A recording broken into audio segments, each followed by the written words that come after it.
Salazar was a brave and adventurous boy who loved nothing more than exploring the mountains that surrounded his small village. He had heard many stories about the legendary dragons that were said to live in the highest peaks, and he longed to see one for himself.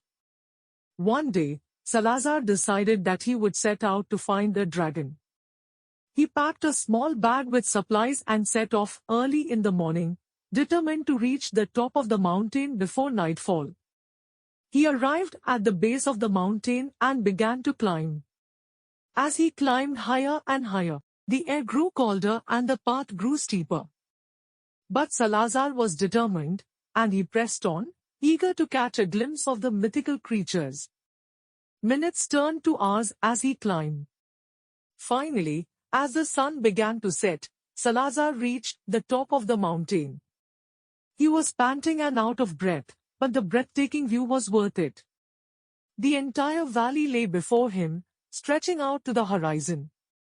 But Salazar was not there to admire the view. He was there to find a dragon. He scanned the mountainside, searching for any telltale sign of the creature's smoke or dragon fires, and then, in the distance, he saw something glinting in the setting sun. Salazar's heart raced as he approached the glinting object.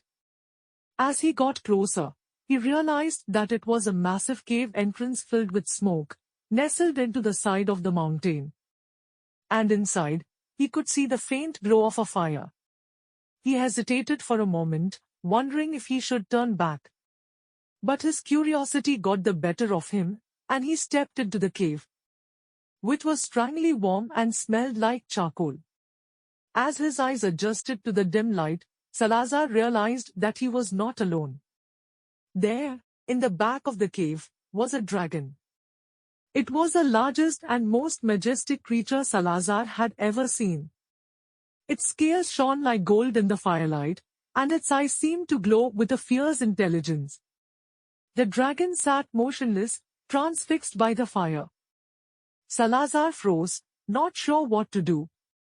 But the dragon seemed to sense his presence, and it turned its head to look at him.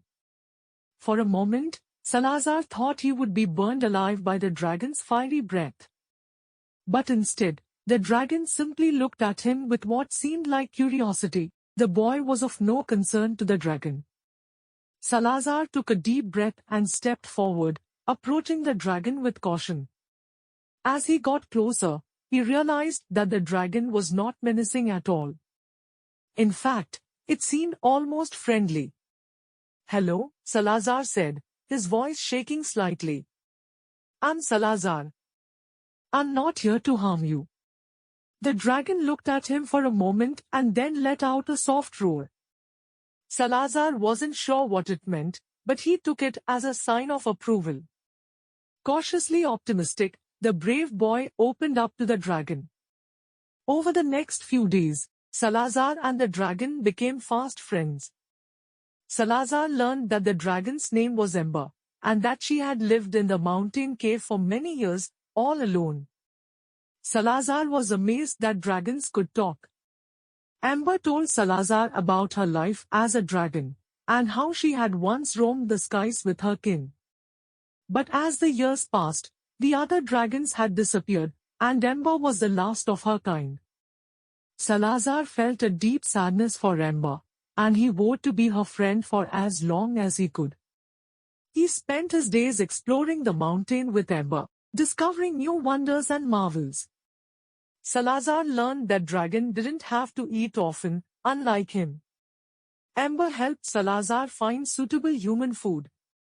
As the days turned into weeks, Salazar realized that he didn't want to leave Ember. He loved her company and the adventures they shared.